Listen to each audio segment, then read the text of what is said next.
এই গরমে tan free skin কে না চায়, কিন্তু আমাদের মাথায় রাখতে হবে শুধু ফেস নয়, আমাদের বডিকেও কিন্তু তার সঙ্গে সঙ্গে ট্যান ফ্রি রাখতে হবে, একটা হেলদি গ্লোয়িং একটা ব্রাইট বা একটা বডি স্কিন রাখতে হবে। তো সেই জন্য আজকে তোমার সামনে একটা প্রোডাক্ট শেয়ার করতে চলে এলাম। এই প্রোডাক্টটা হচ্ছে এম ক্যাফেনের বডি কম্বো প্রোডাক্ট, যার মধ্যে আছে body wash, milk coffee body scrub and হচ্ছে র কফি স্ক্রাব। তো তোমাদের সাথে আজকে এই প্রোডাক্টটা শেয়ার করে দেখাবো। আমি পুরো বডিতে ইউজ করছি না, আমি শুধু হাতে ইউজ করে তোমাদেরকে দেখাবো। তারপর এন্ড পর্যন্ত তোমরা দেখতে যাবো কেমন কি রেজাল্ট আসে। ফার্স্টে দেখে নাও এই হচ্ছে হাতের কন্ডিশন, একটু একটু ট্যান পড়ে আছে, আমার হাতে কিন্তু বেশি ট্যান নেই, আমার ফেসে থেকে কিন্তু বডিতে কিন্তু ট্যান কম পড়ে। তো সেই জন্য দেখো জাস্ট তোমাদেরকে ইউজ করে দেখাচ্ছি। ফার্স্ট আমি এখানে বডি ওয়াশটা নিয়ে নিলাম।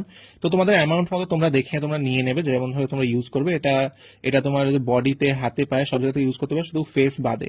তারপর আমি এখানে ডান হাতে আমি তোমাদেরকে বডি ওয়াশ করে দেখালাম। বডি ওয়াশের পরেই দেখো না কতটাই জাস্ট মানে ডিফারেন্স এসছে। তারপর আমি এখানে দুটো হাতে দুটো ইউজ করে দেখাবো। ফার্স্টে আমি এখানে বাম হাতে ইউজ করে দেখাবো যে বডি মিল্ক কফি স্ক্রাবটা, ডান হাতে ইউজ করবো র কফি স্ক্রাবটা। তো এখানে আমি চটপট করে এখানে মেসেজ করছি। তো এটা যেহেতু স্ক্রাব তোমাদেরকে সুন্দর করে মেসেজ করতে হবে অনেকক্ষণ সময় ধরে।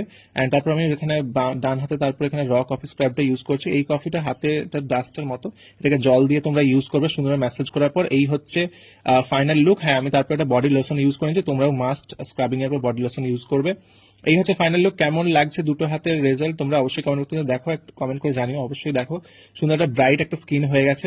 তো আজকের প্রোডাক্টটা কেমন লাগলো অবশ্যই কমেন্ট করে জানিও। আমি তো এম ক্যাফেনকে সবসময় ভালোবাসি, প্রোডাক্টটা আমার খুব ভালো লাগে। কমেন্ট বক্সে লিঙ্ক দেওয়া